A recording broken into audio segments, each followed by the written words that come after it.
This is an epic story about a man and his love, nay, his lust for camels. Evan visited the Armwood shopping center occasionally if his mom wanted to go to their Macy's or to drop off his sister and her friends, but he almost never went alone. This is because he had no real reason there, except for the food court. He just shook it off as another mall in Connecticut. He remembered having a dream about it last night and how he needed a pretzel from the Auntie Anne's in the perilous adventure that he took to obtain it. Evan woke up, smelling bacon on the stove and eggs in a pan. He quickly got on his clothes and darted downstairs as not to find out that his breakfast was cold. His mom greeted him as he sat down at the dining room table. His sister Jessica was sitting at the table too, texting away as usual, bubble gum in her mouth, hair to one side. His mom brought him a plate of freshly cooked eggs and bacon. "Did you have any dreams?" his mom queried. "Actually, yes, I did. It was about how I really wanted a pretzel from the Auntie Anne's stand at the Armwood Mall and how I had to battle the chef in a Street Fighter's manner until he gave me one." Evan thought about the dream and thought it sounded dumb. "Well, you know how I love me some Auntie Anne's," his mom remarked. "How about you, Jess? Any dreams?" "No, just more empty void for my mind to wander through."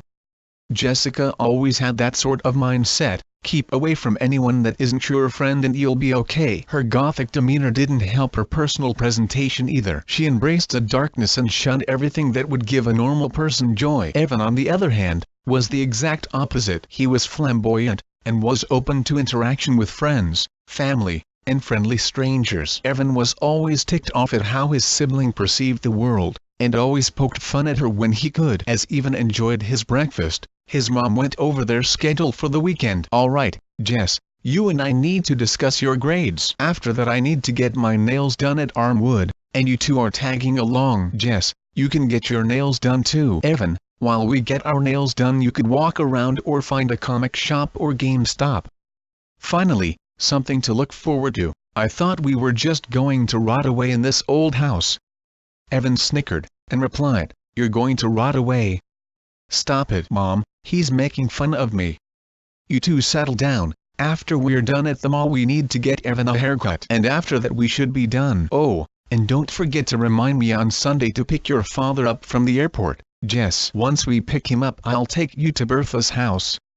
Evan thought he could use the rest of the weekend to finish the campaign of Battlefield 1. He'd been meaning to get to that, but schoolwork blocked his path. After breakfast, Mom took Jessica upstairs to talk to her about her low grades. Evan hopped on the Xbox and started up Battlefront. Evan liked this game when he had some time to spare. The missions are quick and it looks nice. He completed a few missions when he heard Jess scream, "Well, if you hadn't been down my neck about my grades, then maybe I would have done the assignments." Then he heard her stomp down the stairs. She plopped down on the couch next to him and asked what he was playing. He told her the game and told her what you had to do. She asked if she could hop on and play too. Evan reluctantly accepted because he knew she might be in trouble. After about 10 minutes Mom came down. "Jessica, you are grounded. You are also not getting your nails done, or going to Bertha's tomorrow." "But Mom, we were gonna go to the Linkin Park concert." Jessica started to tear up. "I don't care. Until your grades are fixed, you're not allowed to hang out with your friends." "Why?" "Because I said so." Jessica stomped upstairs, crying to the point where her mascara was coming off in big black chunks. After she came down and apologized, we went to the mall. When they got to the mall, Evan went off to find some source of entertainment. He eventually found a comic shop and asked the store clerk that had an automatic reading Todd which paperback trades they had and recommended. When the clerk went to the back to see what they had, Evan noticed a mannequin in the employee lounge. It just barely fit and Evan thought it was odd, but shrugged it off as something they used for displays. The clerk came back with an enormous box full of trades. Evan selected the one he wanted, which was a copy of Deadpool Kills the Marvel Universe, and headed back to the salon. His sister was waiting on the bench outside. He took a seat next to her and showed her the comic. "Cool. Did they have any Batman ones?" For all the things she despised, Jessica loved Batman. "I think they had a copy of A Death in the Family. Do you want to come look?" "Sure, let me ask Mom." Mom had agreed that she could go if Evan was with her. Once they got there, Jessica scoured the shelves for her desired comic. She found a paperback trade of the whole Watchmen series. Evan agreed to get it for her as long as she behaved well for the rest of the weekend. Man, Evan thought, Sometimes I feel like I'm the parent. Well, with Jessica, she needs all the parental help she can get. Mom was waiting for them once they got back to the salon. I'm going to the Macy's on the other side of the mall. You guys go to the food court and stay there until I'm done. Mom gave Evan $20 to spend on food. Be good now, Mom said, and she hurried to the other side of the mall. They hadn't eaten in hours, so they were hungry. They decided to go to the A&W, which had the shortest line. There was a big group ahead of them though, so they did wait. When the main person for the big group started their order, Evan noticed a Macy's employee stick their head out from the door, wave over the chef, and gave him a light green liquid in a bottle. Jessica, look! Evan whispered to his sister. What? Jessica saw the exchange too. Once they ordered their food and found a seat, they began to think over what happened, spitballing ideas to each other. Maybe it was poison. Nah. I couldn't be. Why would it be? I think it was a flavor enhancer. Jessica replied, that doesn't make sense. Why would a flavor enhancer be green? The main mystery is, why was a Macy's worker giving the chef the potion? Just, why? I think we should investigate. Evan replied. So, after they ate their burgers and root beer floats, they headed to ask the Macy's manager about the exchange. I don't know what you're talking about. The manager at Macy's was a tall, sturdy man with a thick beard. He clearly knew what was going on, but seemed to want to protect his store. Look, all we're asking is, we saw one of your employees giving the chef at A&W a green liquid. What is it?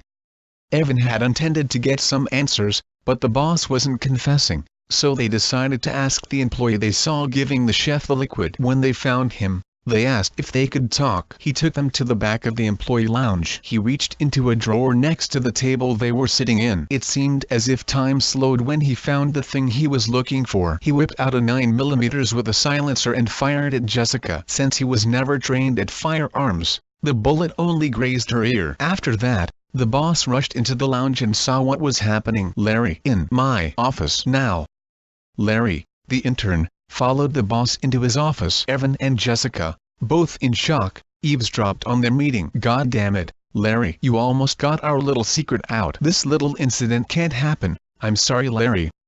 They then heard a click, a pew, and a splat. They didn't need any more evidence. Larry is now dead, shot in the head by his boss. After all the trauma that had happened, they ran, as to not have Larry's fate happen to them. They ran all the way back to the food court, but something felt off. Evan noticed that the large group from earlier had vanished. Even though they had meals in front of them, all they did was talk. It was odd for them to pick up and move. Even weirder, their meals were still there, untouched. Evan didn't know what was going on, but he decided to do more investigating. He decided to start at the comic shop, but when he got there, he couldn't find the clerk anywhere. Then he noticed that there was another mannequin in the lounge than earlier. Evan went back to the lounge to examine the mannequin. He found out that the mannequin was sitting on a chair and on the table in front of him was an unfinished salad from the Eden Salad Company from the food court. It also was wearing an employee uniform and a pneumatic reading Todd. Evan ran outside to tell his sister. When they walked out of the store,